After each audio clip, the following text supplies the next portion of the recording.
be. Yeah. Well, hi everybody. How you doing? Hello.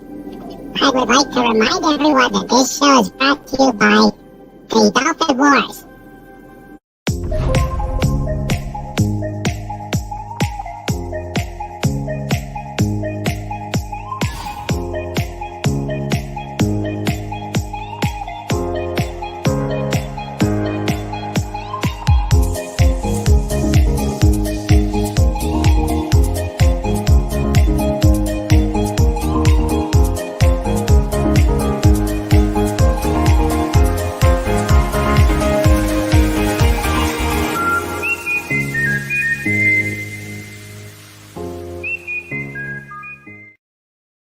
Everybody, how are you? Whoa, what's going on here? Ghost in the room. Okay, I'm muted. Hello there. Hi everybody. How you doing out there? Welcome to King Dolphin TV. Just cuz. I figure we might as well help out our good friend Raymond here, the King Dolphin himself. John Fez for hire next to me here. Of course, and of course, man who's trying to get the technical issues taken care of himself, Raymond Feliciano, our King Dolphin, our author extraordinaire. Well, thank you. I couldn't have said it better myself. Yeah, where's my $5? It's in the. It is in the mail. It is in the mail. All right. The reason we are late is because of. There he is. I was at Comicon 2022, the first one held since you know what. Oh, that's a nice picture of Rogue. Oh yeah. Yeah. There you go, guys. That's why I was there. And thank you, Barrett, for helping me out. I don't like being rushed, but you know, things happen. Oh, yeah. And of course, the technical difficulties, you know what they are. They are ever present. Can you show that brochure once more? Sure. Da, da, da, da. Da, da, da, da. Da, da, da. What the heck is? Oh, very cool. Very cool. That's this one was my grandfather's. A naval ship. Yeah. God, I wish I could. Yeah. Arr. Arr. Arr, arr, arr, arr. That's a mighty fine hat. Oh gosh, we're already starting here. Yep. Yeah, Rennie could always jump on and add class to the show. Oh yeah, we can. We need the fairer sex here to add to the. Oh, Tim the Enchanter, and so it begins, and thus it starts. I thought it was a skunk on your head. I wasn't going to say anything, but I was thinking the same thing. Uh-huh. Yeah. Yeah, white guy. He's a white guy. He's a white guy. Oh, yes. I can see we're going to, this is totally off the rails already. We are already off script. And was there even a script? I try. You know how many hours of preparation goes to this show? 0.5. Yeah, that's true. That's true. How are you guys doing? Not bad. It's better today. Better. Good. Mm-hmm. I'm glad you guys are here, and guys, you could tolerate the delay and the technical difficulties, because I was trying to get some pictures from the Comic-Con to share to you. Life happens. Yeah. And I was even trying to get I was getting some video of the cosplay people, and they were waving, and I kept trying to say, hey,